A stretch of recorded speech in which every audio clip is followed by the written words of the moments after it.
రెక్కల ఏనుగు. అడవిలో అద్భుతం. ఒక విశాలమైన అడవిలో సాధారణమైన జంతువుల మధ్య ఒక అద్భుతమైన ఏనుగు ఉండేది. దానికి పెద్ద పెద్ద రెక్కలు ఉండేవి. ఆ జంతువులన్నీ ఆ రెక్కల ఏనుగుని చూసి ఆశ్చర్యపోయాయి. కొన్ని భయపడ్డాయి, కొన్ని ఈర్ష్యపడ్డాయి. రెక్కల ఏనుగు చాలా వినయంగా ఉండేది. తన రెక్కలను గర్వంగా చూపించేది కాదు. రోజు రోజుకి అందరూ దానిని పొగడడం మొదలుపెట్టారు. ఆ పొగడ్తలు దాని మనసులో గర్వాన్ని పెంచాయి. రెక్కల ఏనుగు అనుకున్నది, నేను అందరికంటే గొప్పవాడిని. ఇతర జంతువులను తక్కువగా చూడడం మొదలుపెట్టింది.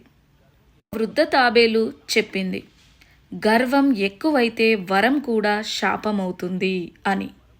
ఏనుగు ఆ మాటలను పట్టించుకోలేదు.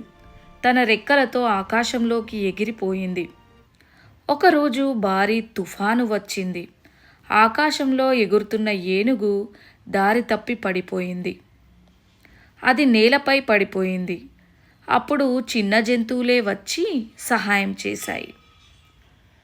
రెక్కల ఏనుగు తన తప్పుని అర్థం చేసుకుంది. గర్వాన్ని వదిలి క్షమాపణ చెప్పింది.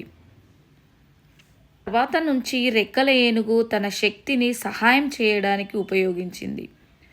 అప్పటి నుంచి అడవిలో ఆనందం, ఐక్యత పెరిగాయి.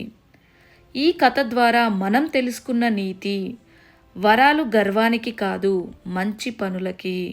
గర్వం మనల్ని కింద పడేస్తుంది, వినయం మనల్ని పైకి తీసుకెళ్తుంది. నిజమైన గొప్పతనం సహాయం చేయడంలోనే ఉంది.